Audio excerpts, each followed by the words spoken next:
Okay, so today we're really diving deep into a story. It's captivating, really, but also kind of a cautionary tale. Yeah, definitely. It's one of those that makes you think. It's about the rise and fall of Anthony Stokes. And it brings up those pressures athletes face. And man, addiction is just so complicated. Right, and for anyone who might not be glued to the football scores every week, Stokes wasn't just some guy who got in a bit of trouble. We're talking Celtic, Sunderland, big teams. But his story, well, it takes a turn, and not a good one. It does make you think, though. We see these issues with athletes, especially once their careers start to fade. What happens after the cheering stops? Exactly. And this court case, well, it gives us a way to look at all of that, using what happened and what people were saying at the time. It becomes like a lens focusing on something bigger than just one guy. So picture this, January 6th, 2023, Dublin. And this isn't me exaggerating, it's like an action movie. Stokes is in this high-speed chase through the city, hitting 160 kilometers an hour, blowing through red lights, the whole dramatic scene. That's just wild, especially in Dublin. It's not like he had open roads. Someone could have gotten seriously hurt. It all ends at the gates of Phoenix Park, which I guess is fitting in a weird way. Yeah, how often do you see a chase end there? Stokes ditches the car, tries to run, but the police catch him pretty quickly. But here's where it gets really interesting.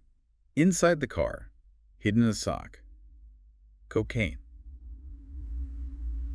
3,700 euros worth. Whoa. See, and it's not even just having it on him, it's the hiding it that makes you think. Like, that points to maybe dealing, not just personal use. Yeah, not your average speeding ticket situation anymore. You're not even close. And get this, days later, they find Stokes again, this time with 86 illegal pills. Oh, wow. So now we're talking multiple charges, serious legal trouble. Exactly. This wasn't just a mistake, it was a pattern. And this is where it gets interesting. You've got two sides of the story coming out. His defense and then the prosecution. Okay, so we're in the courtroom now. What's the defense's angle? They're saying Stokes, he's struggling, right? Addiction problems, trying to get clean. Even claimed he was actually on his way to rehab when the cops caught him. Oh, so they're going for the he needs help, not punishment approach. Trying to, but then there's the fact that he had cocaine in his system still. That complicates things, to say the least. Definitely does. And the prosecution, they jumped on that. Yeah, that's not a good look when you're arguing you're on the road to recovery. Nope.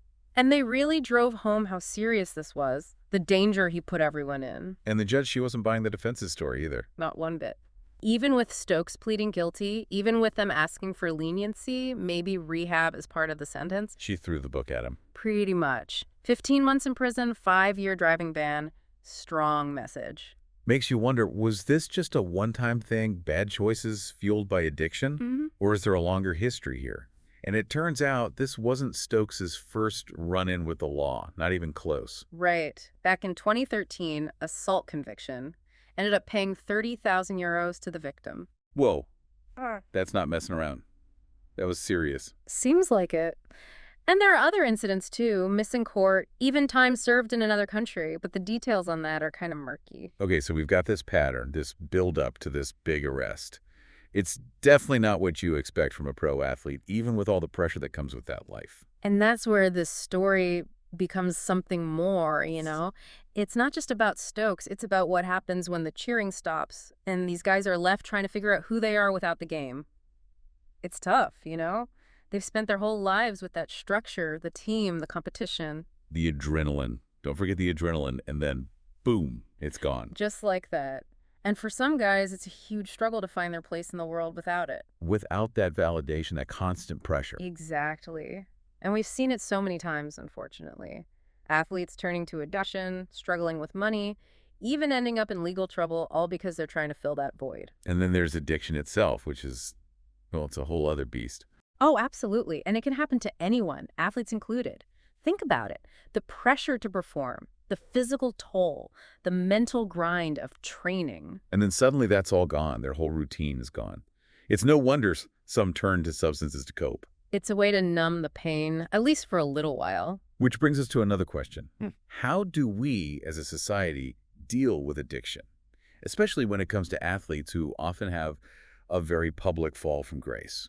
Right. It's not just about punishment, is it? It's about getting them the help they need, addressing the root causes. In Stokes' case, he's facing the consequences of his actions, but will this be a turning point? That's what we don't know yet. Will he actually get the help he needs in prison, Or will this just be another step down a bad path? It makes you think about what more we could be doing, what kind of support system should be in place for athletes who are struggling. Totally. And not just for athletes, but for anyone battling addiction. It's a complex issue, no easy answers. Definitely not. So as we kind of wrap up this deep dive into Anthony Stokes' story, I think it leaves us with a lot to think about. It's a reminder that behind the headlines, the fame, the money, these are real people with real problems. Absolutely. And I think it's a story that should make us think twice about judging too quickly. We never know what someone else is going through. Everyone has a story, right? Yeah. And sometimes those stories take unexpected, even tragic turns. Thanks for taking this deep dive with us today. We explored the world of professional sports, the legal system, and the very real struggles of addiction. It's a lot to unpack. It really is.